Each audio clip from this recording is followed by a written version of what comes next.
Hi, guys. Thank you for joining. This is Essence of Medicine, and today we're talking about anemia. I'm Amanda Armagost. And I'm Dr. Abbasi for Essence. Now, anemia.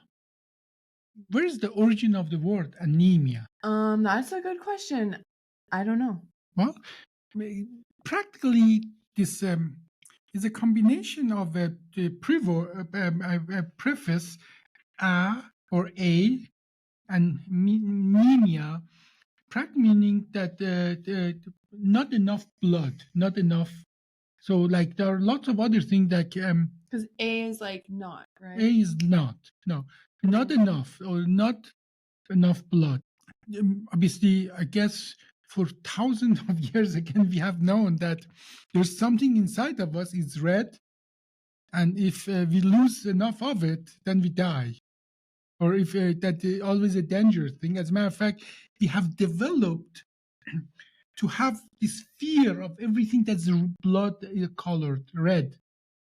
Like for that reason, like if you go to a stoplight or a street light, it's red. Red means don't go. And if you're like, for example, mushroom hunting or foraging or something, and you see a red plant, like especially a red mushroom, odds are you know that that's not going to be a safe thing to eat. Yeah, but mostly in our biology, everything red we are afraid of because red should be inside, not outside of our body. And now, first of all, why is blood red? The oxygen, the hemoglobin. Hemoglobin, but it's because of the iron of the red planet, Mars, has iron oxide, and that's why it's called red planet, because the surface is full of iron oxide. And hemoglobin is like this wonderful thing that's unbelievable. It is an iron atom. An iron atom inside is connected to 4 different big molecules, huge molecules. Each of those molecules can carry an oxygen atom, elemental oxygen from air. And the beautiful part of it is that, every gas is soluble in different liquids. Like oxygen is soluble in water to a certain degree. But once you get that hemoglobin, the molecule, this big molecule, absorb the oxygen and binds it to its big hemoglobin molecule, then all of a sudden there is more space in the serum. Serum is the fluid of the blood. So blood, if you just spin it, it's made of multiple areas. If you spin it hard, then you first see on the bottom, you see the hemoglobin or erythrocyte or cells. On the top, you see this very thin film of white material, which are white blood cells. And on top, you see the serum. And practically, serum itself is like any other fluid, carries certain amount of oxygen. But by adding a red blood cell or hemoglobin to that, it can carry hundreds of times more oxygen and circulate in our body, which we then use to practically survive, to burn glucose to energy and survive. So, the reason hemoglobin is red is because of the iron atom inside of it. Now, there are some prehistoric crabs that instead of iron, they have copper. Oh, In that wow. place. Yes. That's crazy. Did you know that? No. What color do you think their hemoglobin or blood is? Orange? No, green. Oh, okay, yeah, because it oxidizes. Yeah. That's See, that's like crazy. Statue of Liberty. What color is it? It's green. Green. It didn't used to be It green. used to be copper. It used to be actually mostly whitish color. White? Yeah, whitish color. Yeah. Wow. But then over the many decades and centuries, what happened is that the outer layer oxidized and then became the green color it is now.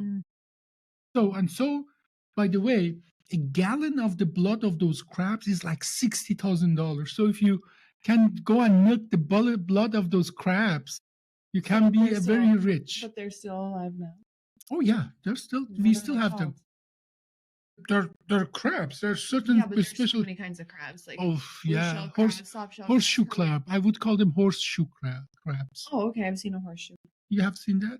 They're very flat and almost like a dome with like a Yeah, small little purplish. dome. Yeah, yeah. Yeah. Oh my So gosh. yeah. Wow. So my understanding of anemia or being anemic, I used to think of it as not having enough iron in your blood. And the reason I wanted to do this podcast is because two-parter. One parter is I'm a vegetarian. Everyone knows that. And people always Everyone knows that. everyone that watches knows that. And people always say, why like aren't you afraid of your iron levels? Do you think you're getting enough iron? So one time I did actually, or a couple times I've gone to the doctor and had my blood tested to make sure my iron levels were okay, and they were. But now I'm understanding that it's maybe not the iron, but the red blood cells. Having too little red blood cells would make you anemic. Is that accurate? So now that's so many facets to what you just said. Number one, being vegetarian and being anemic. Well, most of the animal worlds are vegetarian. They have no problem with the being anemic and so on. You don't have to help me defend vegetarians. That's what I always say. I'm like, you think an elephant? Like, come on, come on. You think an elephant's concerned about their sheep? Yeah, you think they're concerned about their protein?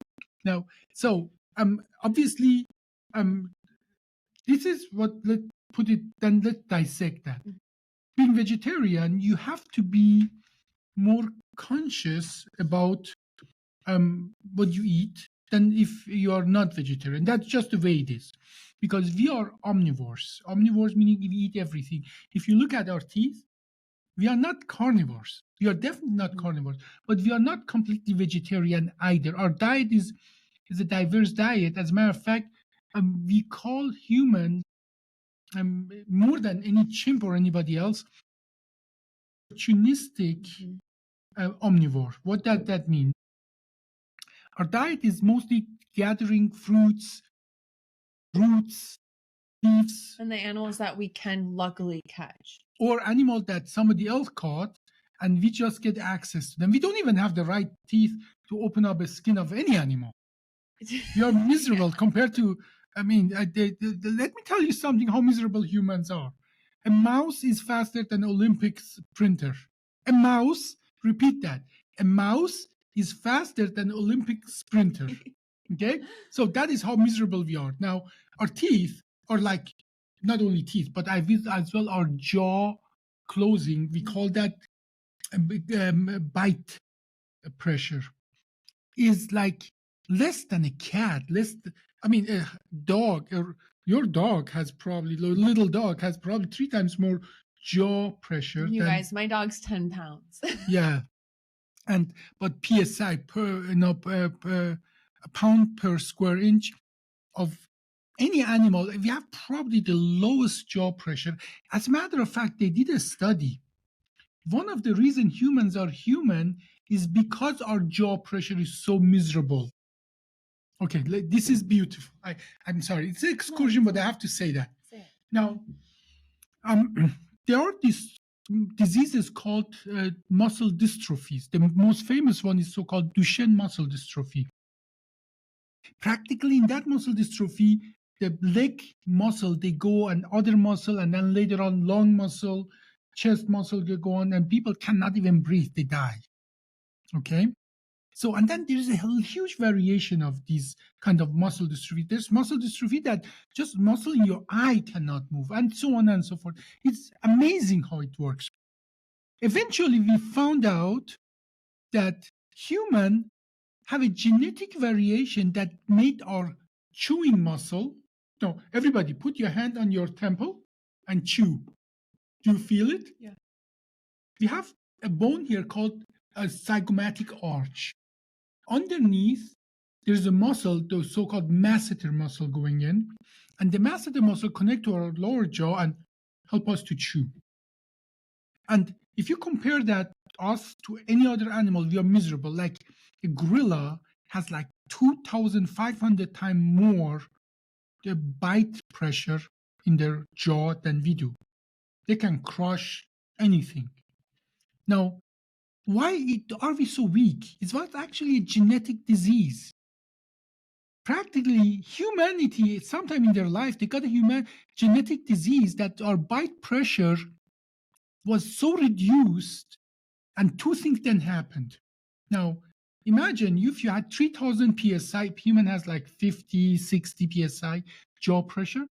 Imagine you were an animal that you had like 1000 psi, one end of the muscle attached to your skull here. As a matter of fact, when I do brain surgery, I have to detach it in a certain way to reattach it, and so on, otherwise people couldn't call you, and so on. But imagine if we had that kind of pressure here, and babies, when we are born, there is an open ridge in the middle of their skull. We call that, the I forgot the name. It's an area that the bones are not connected. Imagine if we could produce that much pressure, it would split open our skull. For that reason, chimps and gorillas, by the time they are born, not only this is closed, this ridge is closed, but as well, this ridge by those animals, it is actually a ridge because it's a huge amount of bone here with lots of muscle attached to that cannot split. If that split, the skull opens wide open, they die. What does that mean? Meaning that by the time they are out of the womb of their mother, the brain is completely done. The size of the brain is set by the time they are born, whereas human brain size is not even having started. All those that the openings are open, so brain can get bigger and bigger and expand. As a matter of fact, the brain is very undeveloped. Like we know that a gazelle, 20 minutes, 5 minutes after they are born, they can start sprinting and walking. Human takes about a year before to do that because our brain, our nervous system is not developed. But what does that mean? We can have better brains that is unfinished when we are born. It can still grow. And the only reason we can have that is because our chew muscle are not strong enough to split open. So the genetic disease that we inherited made us be able to have bigger brain. But as well, now imagine you have a bigger brain, but you chewing like weakest animal on the planet. You have to compensate for that for your smartness, using tools and so on. So let's come back to that. We were opportunistic animals. We ate mostly what we could gather, and if but we were weak, we couldn't open. But if some other animal like killed a bison or something else, then we would go get the rest. But then we developed ways of cooking that meat that make it more palatable, kill the we also bacteria. developed tools to like cut the animals open. Yeah, eventually we did. And all of that feeds to that our diet naturally should be 90% not meat and less than 5% meat. And that is a healthy diet, actually. Okay. Yeah, like the Mediterranean diet. That sounds like that. Yeah. Now, but that amount of meat that we get is enough to give us many special. Now, see, the protein itself is certainly important, but you can get protein from many other sources. There's different types of protein. Yeah, and obviously, if you eat an animal, you get more so-called essential amino acids. Okay, there are 19, and there are 5 of them that our body cannot produce. As a matter of fact, 4. The 5th one, now we know that probably our body can produce. But when you eat an animal, you get it already. If you are vegetarian, you have to have a diverse diet. That is why we humans eat so many different things.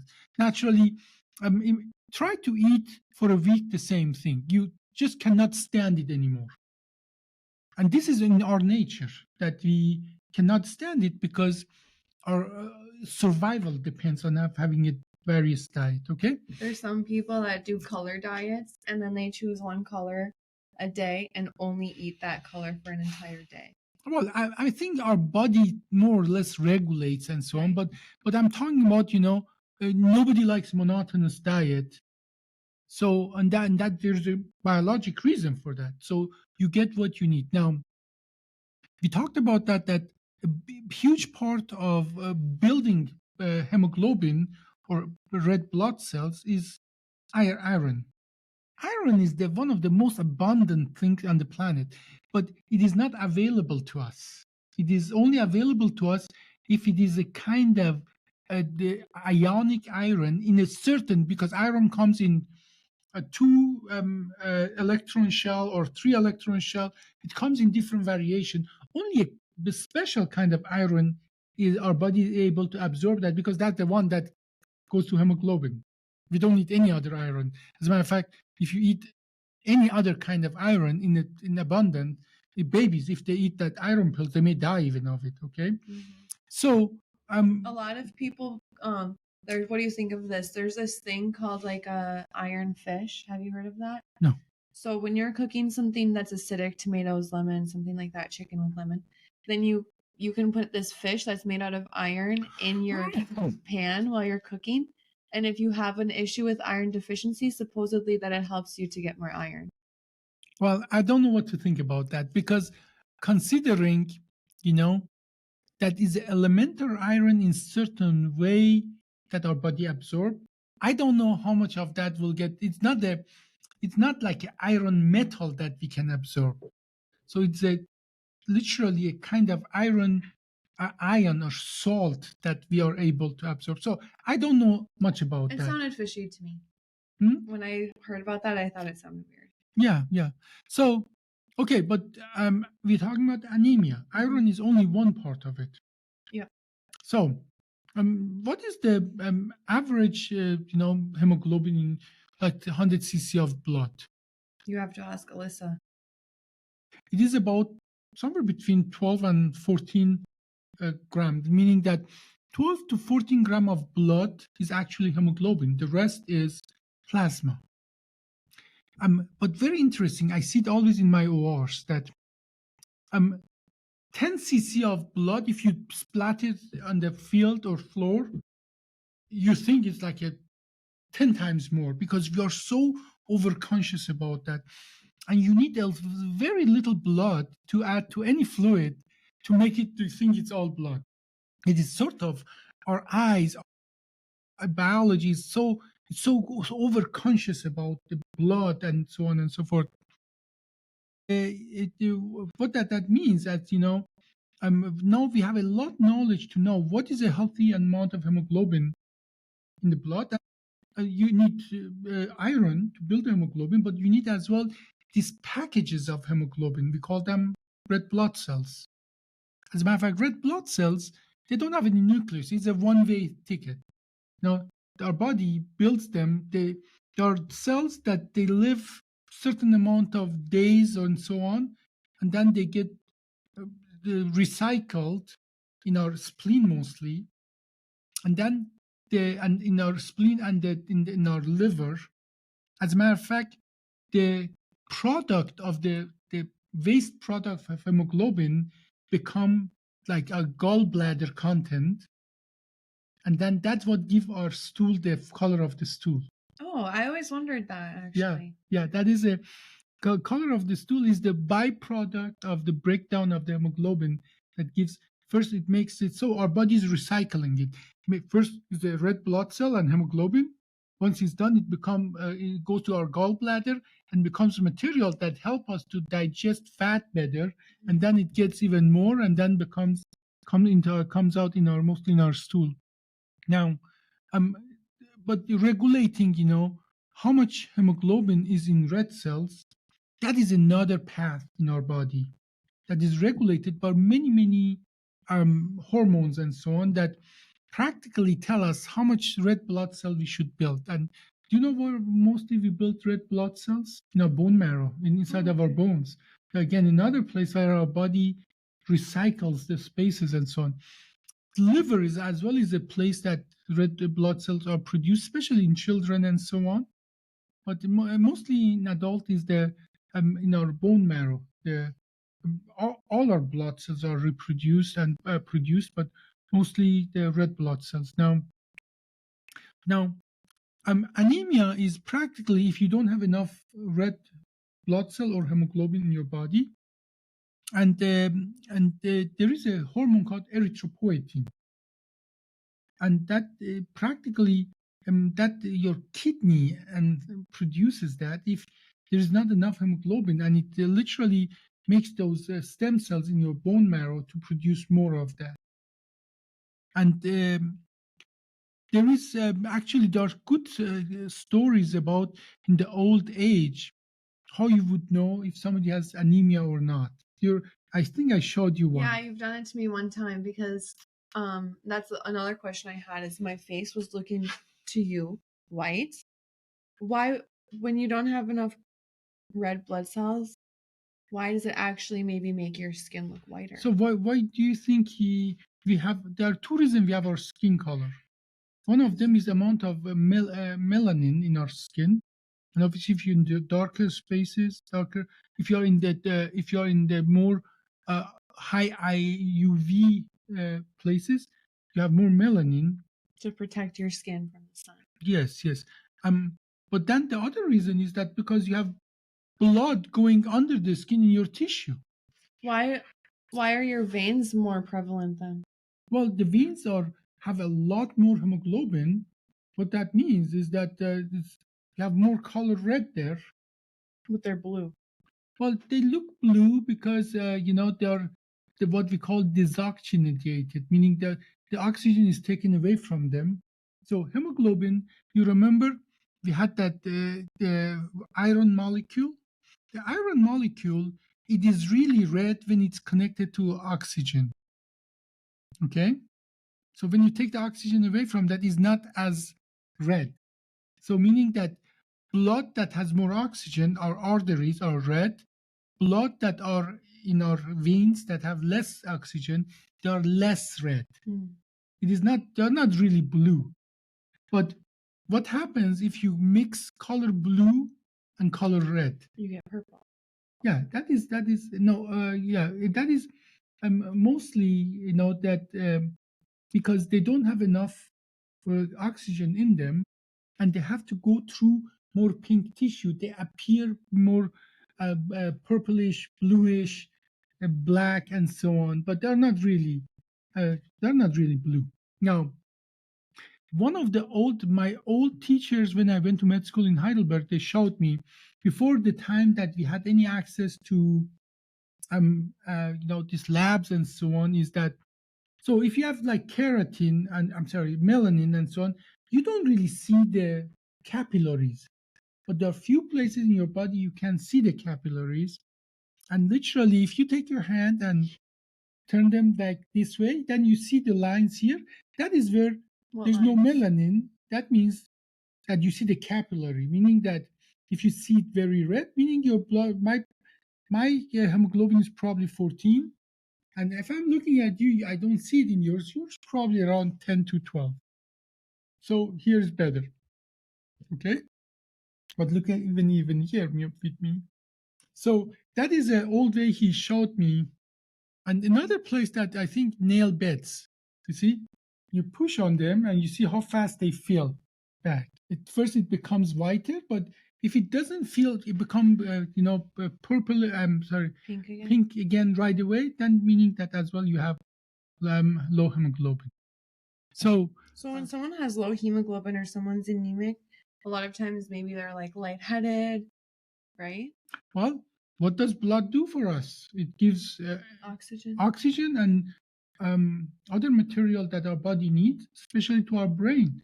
And if there's not enough oxygen to our brain, we all know what that happens. You pass out. You're less able to deal with any kind of stress, like high activity level increase and so on and so forth. Like same thing happens if people are like from lower altitude, they go like to Himalaya, higher altitude, where there's less oxygen. They're lightheaded, and that can be even deadly because if brain doesn't get enough oxygen, it may swell, and that brain edema, that can be very dangerous. And you know how nature deals with that with people like are up there in Himalayas, in Nepal, and so on. Their hemoglobin is like much higher than us. Like our hemoglobin is 10 to 14. Their hemoglobin is probably 16, 17, 18. But there's a problem there. If they come to our altitude, then those lots of hemoglobin make it more clumping together. And they can get blood clots? They can get more blood clot. If you have more hemoglobin, it's just become harder to push all of that through your capillaries and so on. So nature has always tried different variation and optimize for the place you live. Now, one of the reason people when they want to go to high altitude, they go to these base camps, and there are many of them, to acclimate, because after a few days your body produces more hemoglobin, erythrocyte, and so on. So you can then adjust it to that level. Then you go to the next level, and so on. So that is what they do to create more hemoglobin before you go to higher levels. But again, coming back to that, the main reason for anemia, statistically, in the woman is like, believe it or not, is the menstrual bleeding. Monthly menstrual bleeding is not much, but sometimes it can be enough. And if you combine it with bad nutrition, less iron, and so on, that can add up to be that the most reason for anemia. And there are obviously, nutritional related anemia. And then in elderly, sometimes the reason is like in your GI tract, it's just random bleeding and so on. That can be a reason. And kidney problem can be a big, because the hormone erythropoietin is produced in our kidneys that makes our blood cells to literally our stem cells in our bone marrow to reproduce and create more blood. So when people are anemic, is it usually treated with lifestyle or diet changes or medicine? Well, depending on number one, it's very important to understand how low your hemoglobin is. Now, if your hemoglobin is chronically low, your body adjusts to that. You can tolerate, some people can tolerate blood hemoglobin. You remember normal value is 12 to 14. If it's chronically, some people tolerate 6, even 5. If you take somebody who has a 12 and let them bleed until they go to 4 or 5, they almost always die. But if you make it chronic thing, your body adjusts to that, and then you can tolerate that. Now, if the reason you're anemic is because you're losing blood acutely, then you have to transfuse blood. And there's a good story there too. But if the reason is that you're missing hormones, sometimes we can give those hormones. As a matter of fact, those hormones you can even squirt it in your nose sometimes. What type of hormones? Well, there are multiple hormones. As a matter of fact, one of the hormones that we sometimes give is also called oxytocin, even for this situation. But like erythropoietin, that is the hormone we talked about, you can give it, and that can produce more blood. Now, if the reason is that you don't have enough iron, now guess what? With our big brain that doesn't split open, we create pills that have iron exactly how our body needs. Now, there as well, but the problem there is that for iron to be absorbed, you have to have a good GI tract. There's some problem of the GI tract, like stomach problem and so on, that makes you're then unable to absorb the iron that you give that. Then you can give iron, obviously, shots, but I would stay away from that. Unless you absolutely need Yeah, absolutely need that. But they are really not preferred. I don't believe in medicine there is anything that if you can give it PO, you should give it IV. Because our body over millions of years has created these checks and balances, get what it needs. Certainly, if the situation is difficult and not, there are other problems, then certainly IV is preferred route. Okay. Thank you guys for watching. This was Essence of Medicine, and we talked about anemia. I'm Amanda Armagost. And I'm Dr. Abbasi for Essence. Have a good weekend.